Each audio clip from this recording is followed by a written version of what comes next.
Jood bura ywak ni omenda ma imiyogi mar chwalo dongruok e kuonde chung' od bura kata CDF ok nyal gero klese kod labs e sikunde duto mag primar.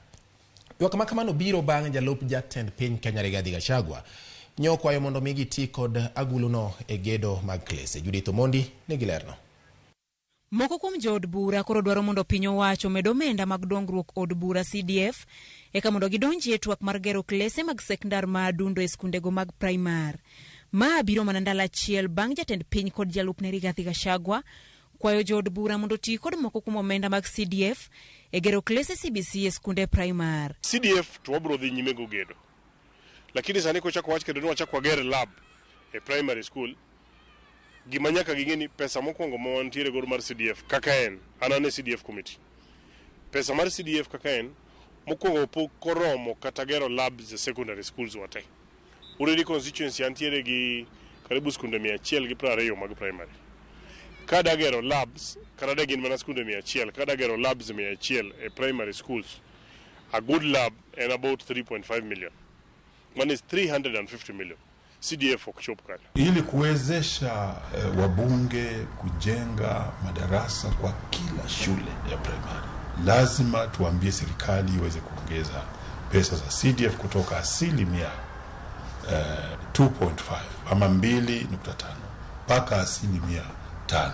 Bende jaod bura ma Uriri mak Nyamita okoni paro mar riwo lab kod skunde sekondar kaka ne ong'ad kod aput marango chenro mag somo ok nyal konyo kaluwore ni skunde mag primar mathoth ogo kiew kod skunde sekondar achiel kende. Kiwacho ni gibro dhi e secondary school ma chiegni. An gi secondary school ma achiel to lor gi primary schools ang'wen. Sani nyithindo motimo penj, njo atimo example no e gweng'. Iyudo ka kikawo nyithindo motimo grade 6 kitero gi to one secondary schools gidhi bedo nyithindo 400.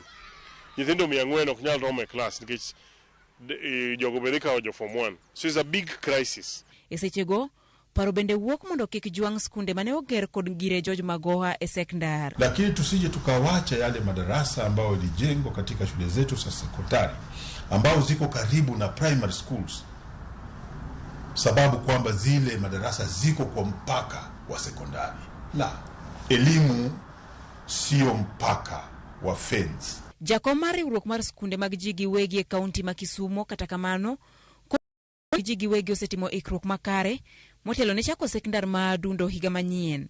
Wan wasebedo kwa ikre maber ahinya nikech mokwongo Kenya Commercial Bank higa mokalo nomiyo ahola maonge gi gino misingo mondo wati kod pesa no e ikruok e junior secondary school mane biro. Bende gikwayo piny owacho mondo kaw chung' kotenore gi somo mapacho kae. Sirikal should not abscond their duty. Nini kech gimiyo wajumbe CDF. Ntiere pesa e bunge mokalo na ntiere committee mar budget. Ntiere pesa mang'eny. In fact it's actually 15 billion. Moningo bed nigi tiyo godo e weche mag infrastructure e schools. So kapok wa donje argument ni oger mane to oger mane. Sirikal first needs to make up their mind on the system of education. Mondo jonyuol ong'e ni to nyathina katero school odhi somo ang'o to odhi somo e system mane.